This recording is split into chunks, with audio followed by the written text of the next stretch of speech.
திருப்பூர் மாவட்டத்தை பொறுத்த வரைக்கும் பாத்தீங்கன்னா உங்களுடைய பகுதிகளில் ஏதோ ஒரு சின்ன சின்ன பிரச்சனைகள் இருக்கிறத நீங்க பாப்பீங்க. உதாரணத்துக்கு ஒரு சாலை பிரச்சனை இருக்கலாம், குடிநீர் பிரச்சனை, மின்விளக்கு பிரச்சனை அப்படின்னு அடிப்படை பிரச்சனைகள் நிறைய இருக்கும். இந்த மாதிரியான பிரச்சனைகளை மாணவர்கள் தன்னெழுச்சியா ஒரு போராட்டமா, ஒரு காலேஜ்ல செக்ரட்டரி இருக்கிறாங்க, நிறைய குழுக்கள் இருக்கிறாங்க, அவங்க அந்த மாதிரியான விஷயங்களை போராட்டமா ஸ்டூடெண்ட்ஸ் ஃபெடரேஷன் மூலம் நிறைய விஷயங்களை பண்ணுவாங்க இல்லையா? இந்த மாதிரி காலேஜ்ல நீங்க ஏதாவது ஒரு விஷயங்களை முன்னெடுத்தது உண்டா உங்களுடைய பொது பிரச்சனைக்காக? ஏன் அரசியல் பழகணும், அரசியல் ஈடுபாடு கொண்டு வெளியே வரணும், நம்மளும் போட்டியிடணும், நிறைய விஷயங்களை மாத்தணும்னு ஆசைப்படுறோம் இல்லையா? அப்படி இருக்கும் போது நம்மள இருக்கக்கூடிய ஏன் ஒரு மாற்றத்தை நோக்கி நம்மளுடைய அடுத்த ஒரு ஸ்டெப்பை ஏன் எடுத்து வைக்கல இது வரைக்கும்? எது உங்களை தடுக்குது? ஏன் ஒரு தயக்கம்? சார், நீங்க கேட்டீங்களே சார் கேள்வி, நீங்க ஏன் முன்னெடுத்து போல எதையும்? அதாவது ஒரு விஷயத்தை முன்னெடுக்கணும்னா ஒரு ஆளால முடியாது. அந்த கூட்டத்தை கூட்டுறது தான் அந்த முக்கியமான வேலை. ஒரு பிரச்சனை இருக்குன்னா அந்த இடத்த சூழ்ந்தவங்களை வச்சு மட்டும்தான் பேச முடியும். இப்ப நம்ம அரசியல்ல அதாவது வாக்குறுதியில கேட்டு வராங்கன்னு பேசும்போது கூட மிக மிக பெரிய பாப்புலரான ஒரு கட்சிகள் அவங்கள மட்டும்தான் சொல்றோம். அதே தேர்தல்ல ஒரு படிச்சவர் நின்றுப்பாரு, அவர் கொடுத்த வாக்குறுதியை பத்தி கூட யாருக்கும் சரியா தெரிஞ்சிருக்காரு. அதை பத்தி விழிப்புணர்வு மக்களுக்கு இடையில வரணும்.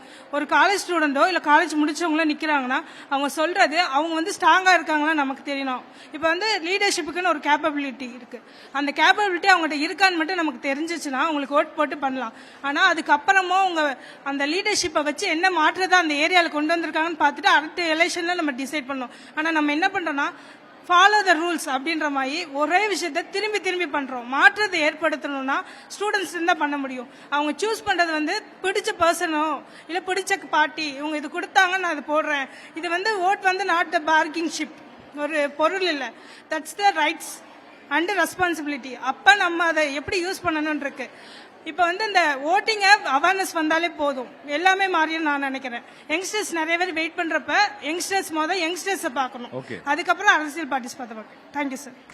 இப்ப லீடர்ஷிப் ஒருத்தவங்களோட லீடர்ஷிப்பை பார்த்து தான் தீர்மானிக்கணும் அப்படின்னு சொன்னீங்கல்ல, லீடர்ஷிப்ன்றத ஒருத்தவங்கள்ட்ட எதை வச்சு சொல்லுவீங்க மேம்? இது இம்பாசிபிள் நிறைய பேர் சொல்லுவாங்க ஒரு விஷயத்தை செய்ய ஆரம்பிக்கும் போது. இங்க காலகாலமா இது இப்படிதான் இருக்கும், இதை மாற்றவே முடியாதுன்னு சொல்லுவாங்க. பட் அதுக்காண்டி அவர் எடுத்து வைக்கிற ஸ்டெப், அவர் போடுற எஃபர்ட்டும் தான். அதை மாற்றவே முடியாட்டியும் அதை மாற்றக்காண்டி அவர் எத்தனை டைம் முயற்சி பண்றான்னு இருக்கு. நார்மலா சொல்லணும்னா இப்போ ஒரு ரோடு இடிச்சுதான் கிடக்கும் அப்படின்னு இருக்கலாம். பட் அந்த ரோடை சரி பண்ணவங்க எத்தனை டைம் அந்த ஆபீஸுக்கு போய் பேசுறாங்க. அவர் சாதாரண ஒரு எம்எல்ஏவா கூட இருக்கலாம், இல்ல ஒரு சின்ன பொசிஷன்ல இருக்கிறதா இருக்கலாம். அதுக்காண்டி ஒரு போட்டி எஃபர்ட். அந்த ரோடு மாறிடுச்சுன்னா அந்த ரோட்ல இருந்து கிடைக்கிற எஃபர்ட், அதாவது பெனிஃபிட்ஸ் தான் நமக்கு தேவை. ஃப்ரீயா கிடைக்கிற எல்லாமே ஓகே தான் sir. Okay okay. Yes Kausalya என் பேரு. நான் ஃபர்ஸ்ட் பிஎஸ்சி மைக்ரோபயாலஜி படிச்சுட்டு இருக்கேன்.